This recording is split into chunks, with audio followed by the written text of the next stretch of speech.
Dunque siamo giunti alla sesta corsa, atto finale della serata di qualificazione del Super Fustino Tommaso Grassi Award. Ci sono i ritiri di Brest di Greppi e di Zelli ECC SM.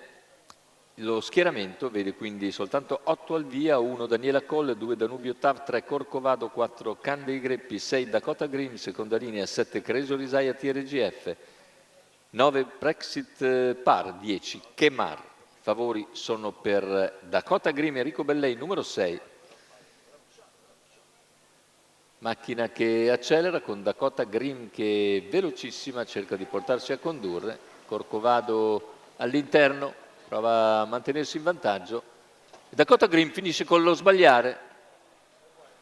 L'errore di Dakota Green quindi che numero viene 6 squalificata. Dakota Green squalificato. Al comando Corcovado che conduce così nei confronti di Danubio Tav, mentre all'esterno si presenta subito Candei Greppi, scatenato Daniele Cuglini che va a cogliere quindi la testa dopo 400 metri in 29,7 ora a guida.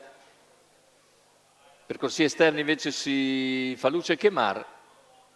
Kemar progredisce a lato di Corcovado dopo 600 metri che se ne vanno in 45,3 da 1,15,5.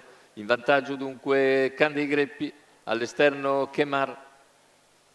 Alla corda rimane Corcovado davanti a Danubio Tav. Per corsie esterne c'è anche Brexit Par, mentre un'altra pariglia è formata da Daniela Coll e Creso Risaia TRGF. 59,8 il passaggio agli 800, c'è stato un rallentamento con un 31 di secondo quarto e ora il chilometro viene completato nell'ordine del 1,14,6. Di nuovo si torna ad accelerare, 14,8 il parziale, Kemar che insiste su Candei Greppi che si difende. Allungo la corda rimane Corcovado, poi c'è il tentativo in terza ruota da parte di Creso Risaia TRGF, ultima curva affrontata con in vantaggio Candei Greppi, Kemar che sembra accusare, viene via allora in terza corsia Creso Risaia, lungo la corda c'è sempre Corcovado, completamento delle piegate, ingresso addirittura d'arrivo, si presenta in testa Candei Greppi, Corcovado ci prova, Candei Greppi accelera, Corcovado all'attacco. Candei Greppi però ha ancora margine per controllare l'avversario e vincere sullo stesso Corcovado, finisce bene a centropista Daniela Coll, dovrebbe essere soltanto testa, 1,14 e terza vittoria per Daniele Cuglini che si guadagna così l'accesso alla finalissima del Super Frustino con i suoi 30 punti, 3 vittorie per Daniele Cuglini.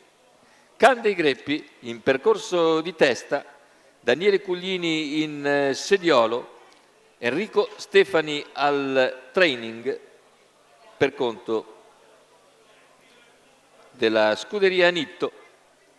Andiamo a rivedere il bel primo piano di Candei Greppi e Daniele Cuglini che coglie un triplo in serata.